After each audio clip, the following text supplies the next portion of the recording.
Hello, my name is James Hunter, and this is my 2 Cents channel where I talk about topics from physical fitness, mental health, wellness topics, and topics I may just want to discuss. And today, what I want to talk about are cognitive barriers, essentially a way of thinking that's unproductive, that keeps people from losing weight, changing behavior, and being able to reach their goals or even accomplish what they say that they're going to set out to do. In terms of that sincerity, is it evidenced by a change in behavior? Because that's what it really boils down to for people who talk about wanting to lose weight. It's a lifestyle change. So I have a bit of an outline up here, and we're going to follow along. And my first bullet up here is basically, yes, we're talking about a lifestyle change. What that means, that equals changing and replacing behaviors. And when I say replacing behaviors, we're talking about alternative healthy coping mechanisms, basically how we manage stress or deal with challenging situations that may be triggers to continue and the behaviors that are setting us back. In this case, it's usually eating foods that are not productive towards being able to lose weight. So versus unhealthy and maladaptive, the ones we're trying to replace. I'm going to get more into that, but I want to kind of flow through the points I'm going to talk about on here before I kind of get into more details. So what I see when I'm talking to individuals about, let's look at your routine, your pattern, if you will. People may talk about they have to go to restaurants sometimes, or are they willing to do some food prep, cook some meals at home, those kind of things. So what we run into are absolute statements and that resistance. Because even though people talk about, hey, James, I want to lose weight, can you help me start exercising and give me a nutrition plan or develop one for me? Because I really want to lose weight. I'm going to start this, or I need to do this. And so while, their statements, may, be sincere, or perhaps, they're would like to see the weight go away. Sometimes the actual what it takes to accomplish that, a lot of individuals either don't get it, or when they find out what it means to change behavior, they don't want to do it. They don't want to put the work in when they learn what it requires to get there, and they will shut out reason and logic, or distort, or just try to use language in a tricky, manipulative manner to try to distract from their personal responsibility to come up with solutions to being able to implement a plan of action. So let's talk about this. So absolute statements, which are permission statements, also rigid thinking. So absolute statements, permission statements, rigid thinking, all basically boils down to supporting, justifying rationalization to maintain unhealthy behaviors, right? So what's an absolute statement? I must, I have to, I can't, right? When I hear that, someone say, I must, I have to, I can't, or I just do, right before an explanation of what it is they're doing that's not healthy, right away, I already know that they have a rigid form of thinking, and they're basically encapsulating that lifestyle to shield it off from any responsibility to change when you use an absolute statement. I have to have a cigarette when I'm at a rock concert, right? So, or I have to have a Coke if I'm going to drink bourbon, right? For those who drink alcohol moderately, or I must have cake at a birthday party, right? So you're already shutting down any reasoning as far as how can you be flexible, if even for certain temporary periods of time, and so on. So you're already basically giving yourself a permission statement to fail and to not change, right? So it's basically that rigid thinking. So people can anchor themselves to labels as also permission statements. If I had a quarter or a nickel for every time I've heard a client tell me, I'm a stress eater, right? So here's how it goes. I will develop a nutrition plan. I go over energy balance in terms of negative energy balances, what a positive energy balance is, catabolism, anabolism. I talk about how human metabolism works. I talk about what calories are, the need to create that calorie deficit to get the individual to start losing some weight and burning excess body fat. to lose weight. I talk about how, targeting foods that are low in calories but dense in nutrients. So I provide the education, actually print out a plan, the material, give it to them. There's snacks they can eat that are healthy options in between.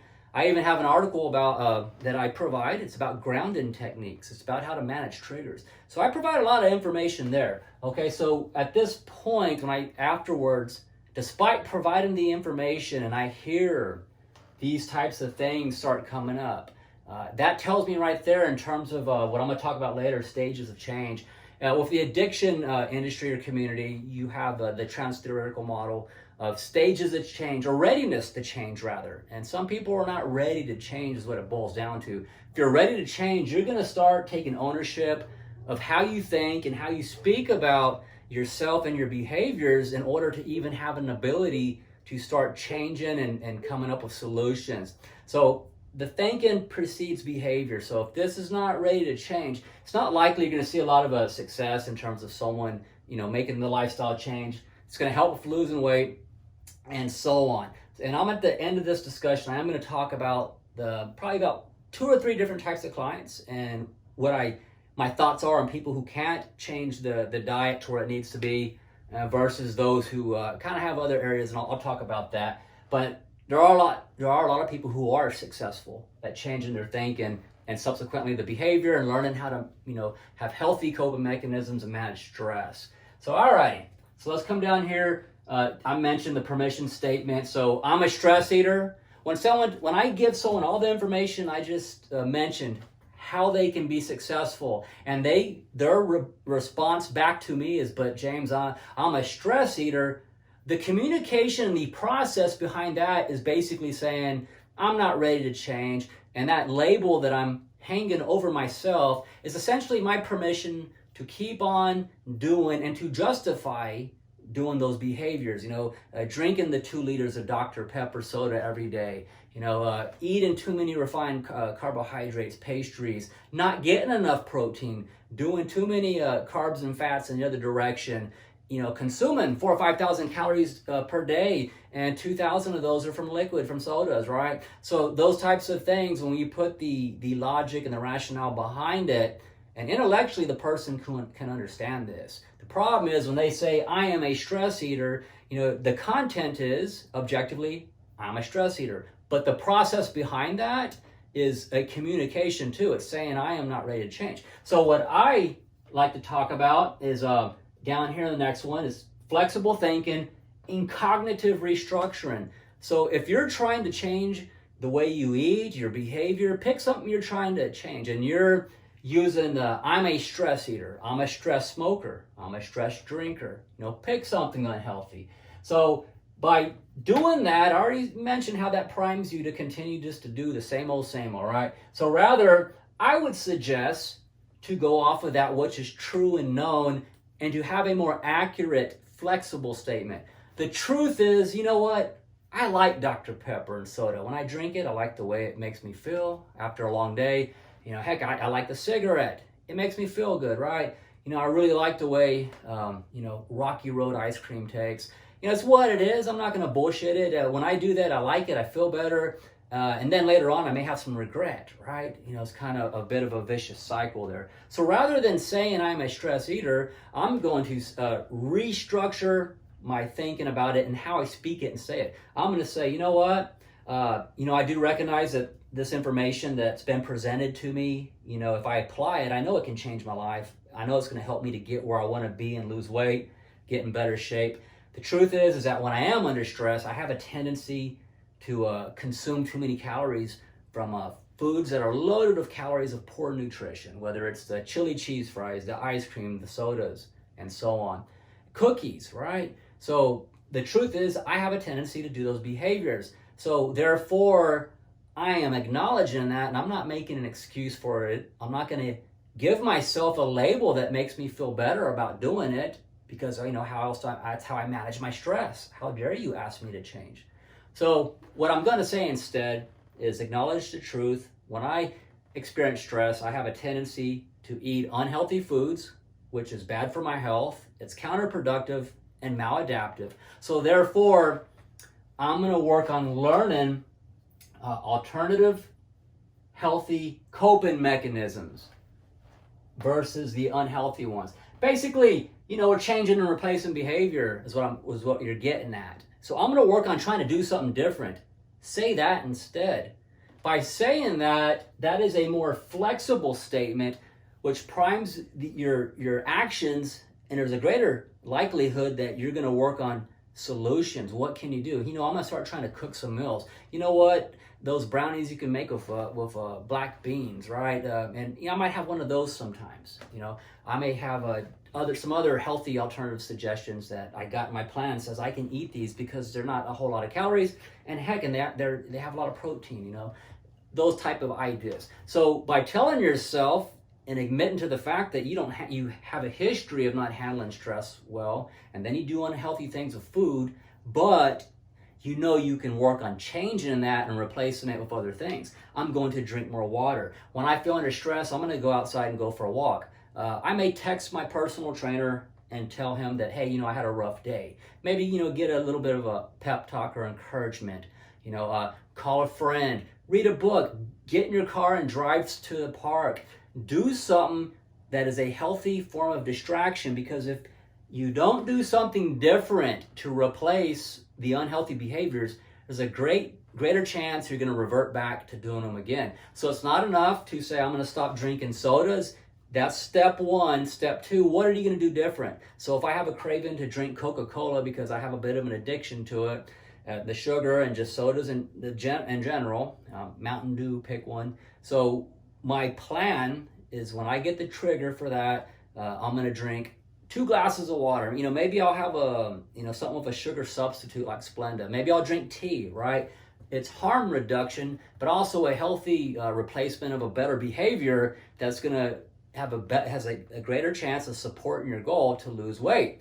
As you start seeing change, that's going to reinforce that, hey, my change in my behaviors of doing a different behavior, preferably a healthier one, that supports your goals, that's reinforcing. You're going to want to continue to do that. It's called a program of recovery that includes how to manage triggers and replace behaviors. It's used in the recovery field for people who are recovering from drugs, alcohol, and so on. These principles apply too to changing your eating habits. They can be used. So with cognitive restructuring, having an alternative view that's flexible, you have a chance of changing versus that rigid thinking, well, I must eat ice cream when I've had a bad day. If I go to a Christmas party, I must eat I must eat all the brownies, right? I must have this and that. I must because it's permission statements. The truth is there is no must anything. Rather, there's just choices and using our judgment. If you've lost a considerable amount of weight and you are in the maintenance stage of maintaining it, staying on top of your game, and you have successfully made the lifestyle changes and you have that discipline now, there's something to be said that at that point, at a Christmas party, maybe you have a bit of an indulgence, but then you're back on track, and for the most part, you're doing what you need to do. You have successfully cognitively changed the way you think about food, manage stress, where the responsibility is, the locus of control. Is it inside you or it's outside of you, right? My job made me eat all that ice cream and 3/4 of a pizza, right? My job made me do that. The truth is, that was your choice of coping with a stressful day, is the truth. So we're going to get into some other things about environment and so on.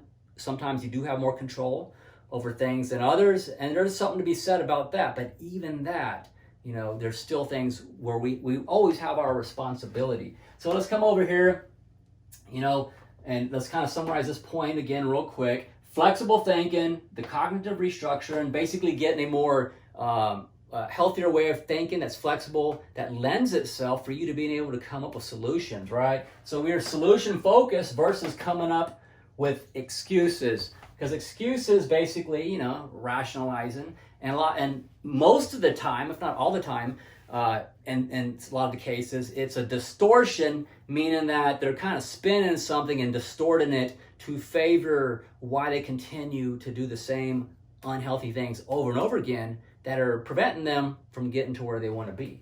All right. So locus of control, basically internal versus external. So a barrier to being able to change behavior, whether it's losing weight and a lot of other things, is to acknowledge where the responsibility is. I am the responsibility for my change. You know, there's a term called the fundamental attribution error. Basically, how it goes is that for things that are favorable, that look good, associated with me, I take the credit for it. It's me. I did it. The locus of control is internal. I did that. You know, it's because I studied and, you know, I made an A on the test. I entered a 5K and I got first place for my age category. That's me. I did that, you know, put in the work. You know, you pick any number of things that you may get some praise because socially it looks good. So because it looks good, well, hell, that was me. I did that. However, the fundamental attribution error also says that those behaviors that we are associated with that have a negative connotation or may not look favorable to us or cause us anxiety, like when you're having to confront somebody about behaviors that they're doing, that's a barrier to change and you're trying to help them, they will then do what?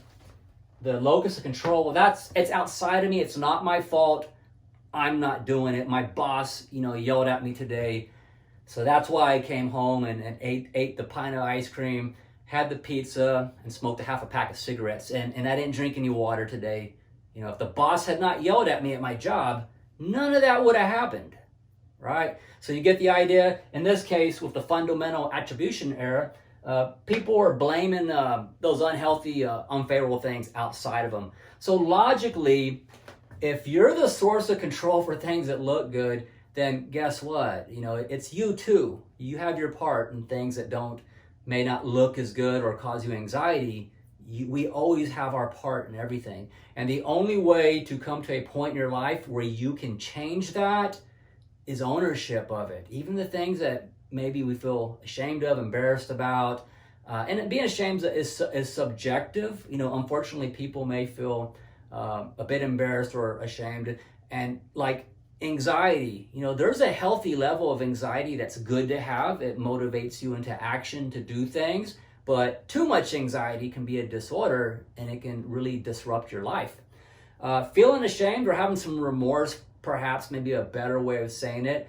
You know, there's something to be said about having a healthy degree of that. You know, it's a form of accountability. I make a mistake, whether, you know, pick any number of things we can make a mistake with, and then you feel bad about it. You have some regret, maybe a shame, remorse. That's not a bad thing. What that suggests is that, you know, you're taking responsibility and you want to do something about it. You want to change it, right?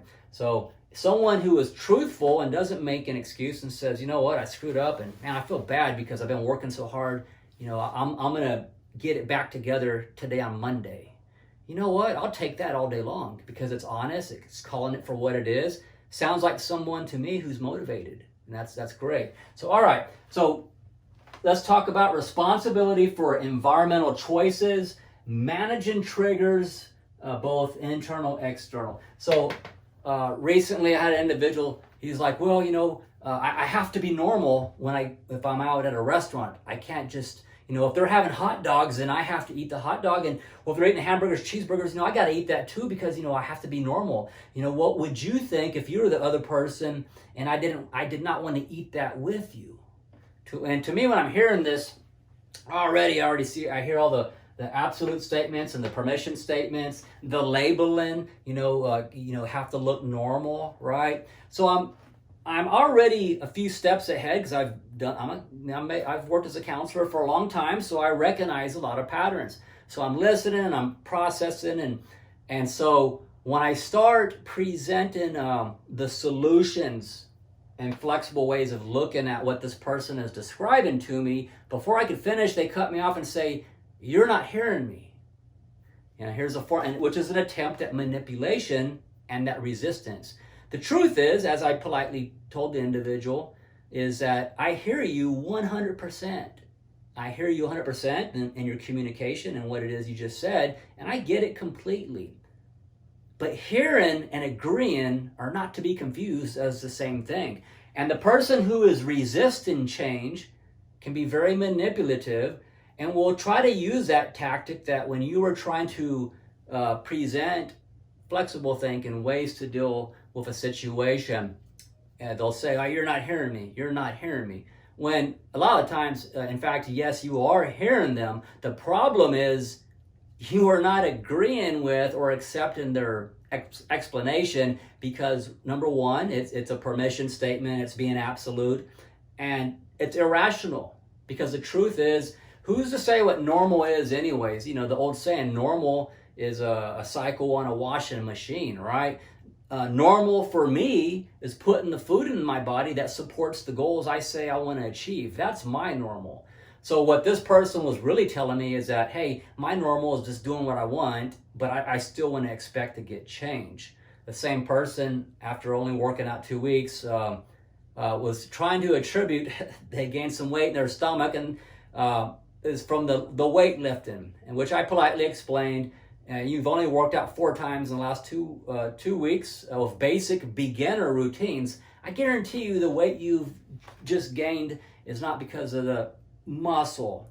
It's panza, it's stomach, because you're not incorporating or doing the things we discussed. You know, it's the food, it's the eating. So the person resistant to change is going to attempt to manipulate those around them who are there to be the support to help them with change. And much of the time, it's the very people they hire, right? A counselor, a mental health counselor, a drug and alcohol counselor, a chemical dependency counselor, personal trainers, right? God forbid somebody asks some of their family members to help them be accountable, because that almost never works. It's a dual relationship. They can tell you the 100% truth, and you're not going to hear it because that's your sister or your brother or your mom or dad. You know, it just usually doesn't work. So you get the idea here. A lot of these things happen when I work with people. And I want you to understand, this is not a moral judgment.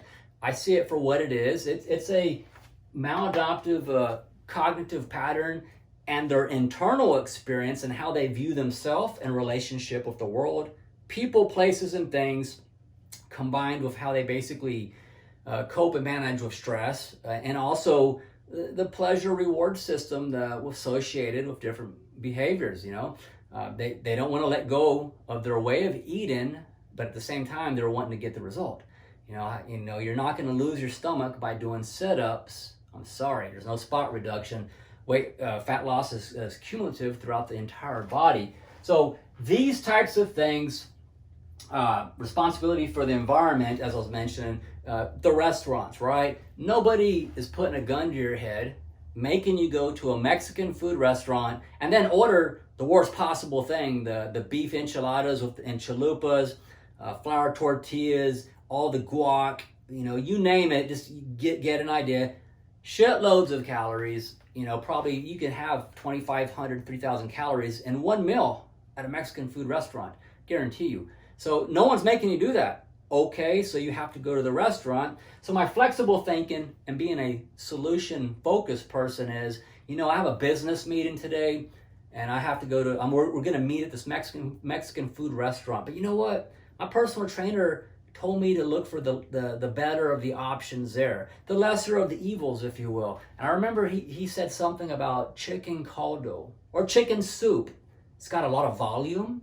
It's got the chicken in it and vegetables, and it's low in calories, but it's got a lot of nutrients, right? Protein, and it's probably got some other vitamins, minerals going on in there. And when I eat that large bowl, I'm gonna feel full. And I'm not gonna eat the tortilla. You know, I'm gonna drink tea with no sugar. Maybe it's the morning, and I'm just gonna do a chicken fajita with no tortilla and a cup of coffee and a glass of water, right? So you get the idea. You can make a reasonable choice that's way better than the extreme end of the menu, where you can order the worst shit possible in terms of that calorie count. So even in a Mexican food restaurant, you can still make a reasonable choice. Chicken soup is fairly low calorie. It's nutritious. And as long as you don't eat the tortillas, the bread that they serve up on the side with it, just say no thank you, no tortillas. Sometimes they might have what's called charro beans, which are basically boiled beans. You know, a small portion of that perhaps, because beans are In addition to being protein, they're also a carbohydrate too, and so on. So I've done that during a prep for a bodybuilding contest. I have found myself, well, okay, I'm going to go with you guys, but I'm not eating what you're eating. I'm training, so I'm just going to do the chicken soup, and I'm not eating any carbs, no starchy carbs with it, and no bread. So you get the idea. And that situation can be played out in a lot of restaurants. You can get the meal option has the least amount of calories. Focus on your protein and fats. Don't go to crazy of breads and all the other stuff, and so on. Some restaurants have salmon, fish, and other types of fish choices. Salmon's got a lot of calories too, but you could get maybe a tilapia or cod or something else. So you get the idea. There's options. So with the responsibility for environmental choices, managing triggers, going to a restaurant does not have to turn into an absolute statement where, well, if they're eating the cheeseburger, so do I, right? In that case, you are saying your environment is dictating your choices, and now the locus of control is outside you again. See how that works? So responsibility for yourself within any environment. Some individuals, when I talk to them about, maybe on a day off, cook, 2 or 3 days worth of food. The reality is, the truth is, if they would budget the time, I don't care how busy you are. Everybody can cook something once a week, or maybe twice a week. What's really going on is when people come up with excuses, what they're really saying is that I'm too lazy to do it. I'm not ready to change yet. So if I really want to be successful, then I'm going to give myself every advantage possible. So if cooking all my chicken breast on Sunday to last me Monday through Friday makes it easier for me to adhere as far as my protein choices and things I'm going to be eating, then you can bet your bottom dollar that's what I'm going to do, because my behavior supports what I say. That my behavior is the evidence for the sincerity behind my willingness to change, not what I say. If I say I want to lose weight, which a lot of people say, I want to lose weight, I want to get in shape, I want to be healthier, until they find out what it requires, right? Not everybody's willing to do what it requires. Whether it's a program of recovery for people stopping drinking and using drugs, or changing the way you eat, going to the gym a few days a week, things to manage stress, and so on. It does require, a bit, some effort cognitively. Yes, you got to get up and do something, but that's life. And it gets easier. Once it becomes part of your pattern, it's like brushing your teeth. It's just something you do because you recognize the benefit of it. And in fact, I actually love working out, so it's better than brushing my teeth. So let's move this forward down here. So our thinking and thoughts precede our behaviors. You've heard that before. It's very true. So if you catch yourself with the absolute statements, the permission statements, and that rigid thinking, I would encourage you to get some more flexible thinking, change the way you speak about things that lend themselves to, okay, well, I can get a solution here, versus just a rigid absolute statement that shuts everything down to what, nope, there's no change there. You're just going to keep doing the same old, even though I don't want to keep doing the same old. You may be saying that, but the way you speak about it says you do, because you're being rigid and absolute in how you think about it. So ultimately, as I mentioned, it's our willingness to change, followed by a change in behavior that is the evidence for sincere readiness to change. Stages of change, pre-contemplation. You're kind of thinking about it, but you're not really committed yet. It's really ambivalent. You're not really seriously contemplating it. You might, see something on TV, somebody working out, and you're like, wow, that would be great to be like that person who lost 100 pounds in a year, or that person who may only have needed to lose 35 to 40, and so on. But, you're not really, it's not a serious type of thing. You're not looking into commitment. Then there's contemplation, where you're seriously considering now, all right? And then there's, action. Okay, well, now I'm going out there and, maybe I hired a trainer. I'm getting on Google, on the internet, and I'm reading about fats, carbs, and proteins, and I'm going to these resourceful websites that are credible, where I can start learning about nutrition. How is it that you eat to lose weight, right? So now you're actually have some action and there's some commitment there. And then you're starting to see results. Maintenance stage of change is, well, you're doing it and you're continuing to do those things that are got you the results. Now, a person can relapse and go back and forth through the stages of change, but ultimately it's our readiness to change that's going to dictate, our willingness to consider changing the way we think about our behavior, because that's really where it's at.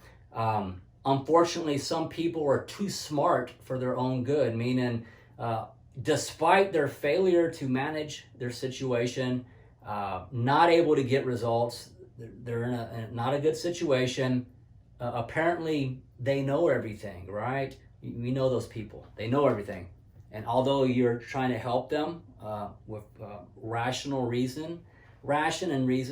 thought and reasoning, the logic, the education, the information that's all there, the tools that will help them change, and you can hand them all the tools and give it to them.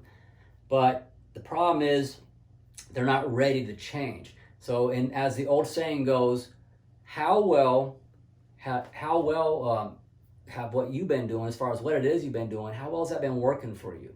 Well, for people that are not able to change, obviously it doesn't work, but they still want to stick to their guns that they know what they're doing, or they know the correct way, even though they're paying someone to help them, right? So you got some individuals that are very resistant to change, and their way doesn't do it. It doesn't work. The evidence is not there, obviously, and the science and facts don't support what they're doing.